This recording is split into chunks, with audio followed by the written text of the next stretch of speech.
Before I begin my talk, I just want to give a quick shout out to my sister.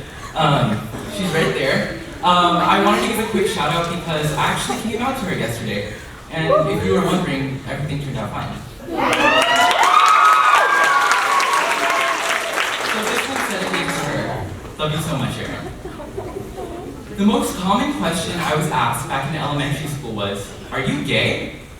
At the time, I took complete offense towards my classmates' curiosity because 10-year-old Dave only knew the term gay as a derogatory one. However, I shrugged off their nosiness and reassured myself by telling them, no, of course not, I'm straight. I'm straight. Before 6th grade, I only ever had crushes on girls, but I don't know whether it was the mystery of destiny coming into play or the raging hormones of puberty, but my feelings and emotions overcame me to the point where I realized that I had fallen in love with not a girl, but a boy. This time, I couldn't dismiss my affection as a sort of overt friendliness or dignified respect. I could no longer hide those warm, fuzzy feelings I felt inside anymore. I needed to tell someone. So, I confided within my closest friends at the time, 3 straight boys. I told them about the butterflies I felt when he occasionally made small talk with me or when I caught a glimpse of him playing basketball during recess. Stunned at the words that just came out of my mouth, they hesitantly asked, wait, Dave, you like guys? I nervously responded, yeah, I think so. So, you're gay, they attempted to infer. But without hesitation, I instantly corrected them by saying, no, I'm bisexual. But that label, much like straight, left a bitter taste in my mouth. It did not feel right, because it did not feel me. Soon enough, my friends encouraged me to just bite the bullet and tell him, but I couldn't bring myself to do it, because it wasn't the same thing as I did with girls before. I thought it was abnormal for a boy to like another boy, and for that reason, I hid in the bathroom stalls while my friends told him, because I could not come to terms with my own sexuality. The next day, my crush outright ignored me. It was my worst fear. He didn't want to play tag with me, he didn't want to sit across the lunch tables from me, and he didn't even want to make eye contact with me. We were once such close friends, but now he treated me like I was a complete stranger. I eventually came to realize that I had fallen in love with a homophobe who hated me for liking him. I began to hate myself for thinking these unusual thoughts, constantly asking God, why was I born this way? Why do I have to like boys? Why couldn't I just be normal? Being raised in a strict Catholic household with God-fearing parents conditioned me into thinking that being gay was one of the biggest sins I could ever commit. That it was the devil making me think this way. So, every night before bed, and every time I went to church, I essentially prayed the gay away. I no longer wanted to live the life of a queer male if it meant facing endless discrimination and resentment from those who used to love you. I was so disgusted with myself that I even sought out conversion therapy in order to right my wrongs and cure my sick behavior.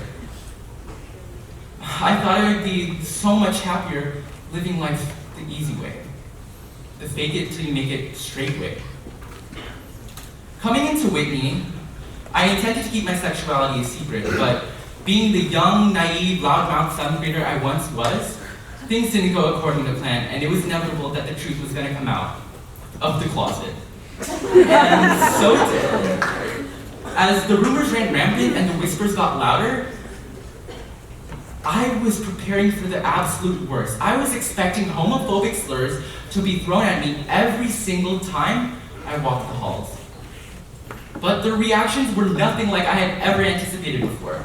Mostly everyone was open to the idea that gay was in fact okay. They treated me the same and they didn't think anything different of me. They unconditionally accepted me for who I was. And as years passed, those who initially didn't accept me because of my sexuality learned to open their hearts and minds in order to welcome me into their loving arms. Although the loving community at school worked out so favorably, I still had to face the thing that I was running from for so many years. That I Sebastian, am gay. Not straight, not bisexual, but gay. Gay, gay, gay. Really gay.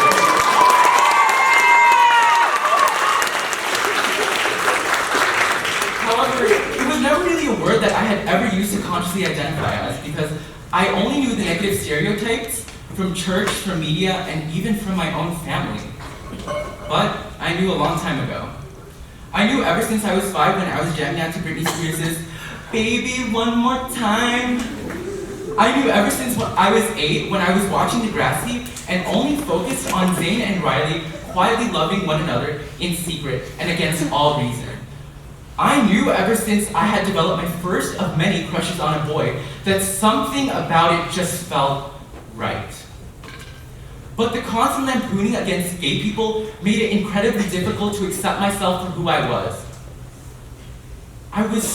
The ones closest to me were so overly critical about the extreme flamboyance and over-dramatized effeminacy that was only portrayed through Hollywood's shallow lens. But what would they do if their own son and their own churchgoer was gay? Would they turn their backs on him, kick him out of the house, disown him, shun him from the church? I can't change my parents' opinions about me, but I can change my beliefs. And I no longer believe in a God who hated me for being me. My sexuality encompasses a large part of my identity, and if I wasn't going to be accepted in his eyes or his believers' eyes, I didn't want to follow a religion where I would be punished for liking the same sex, and where I had limits, restrictions, and boundaries as to who I could love. I didn't want to seek absolution to reach salvation, because I know that my love is not wrong or immoral. My love is pure, and my love is valid. Upon leaving the church, I sought asylum in an amazing support system within my own group of friends, who saw me and treated me like they did with any other person, regardless of my sexuality. It didn't matter if I was gay, straight, bi, pan, queer. They saw me and treated me like they did with any other person. There was no difference, there was no hesitation, and most importantly, there was no discrimination. So I learned to be gay because when I read up on monumental LGBT historical movements like the Stonewall riots, where members of the community proclaimed that enough was enough and that they were no longer going to back down in the face of hate and marginalization, I knew ever since, or I was proud to be gay because I was so confident when the Supreme Court ruled in favor of same-sex marriage on June 26, 2015, that it was the first time in my life where I was proud to be who I finally am. My community fought so incredibly hard for my right to marry whoever I wanted in the future, and for that, I am forever grateful. I learned that it was okay to be gay because 29% of all LGBT youth have had thoughts of suicide or attempted suicide, and because 40% of all LGBT youth are left alone on the streets, stranded because they were kicked out because they were not accepted for who they were. And because 92% of all LGBT youth are constantly poked fun at and relentlessly bullied on a day-to-day basis. I am proud to be gay because I'm living my best life. I'm not lying to myself, and I am beyond happy to be me. I am proud to be gay because those same depressed and anxious youth suffering from a myriad of other mental health disorders wish for those who are living in such a wonderful, accepting, loving, compassionate, supportive community like the one I'm standing in right now to go ahead and parade their sexuality. I am proud to be a gay male living in America because in a nation trumped by hate and bigotry, I choose to live the life of approval and integration. I am proud to be gay, and I am proud to be an activist in the LGBT community because I leave behind my prejudice, and so we could work together, the straight allies and whoever you are in the LGBT community, to just transcend the notion of what's right and what's wrong and only offer our love. This is no longer a civil rights issue or a gay rights issue. This is a human rights issue. And I have one final reminder to you all. It's that love is love is love is love. Don't you let anybody tell you differently. Thank you.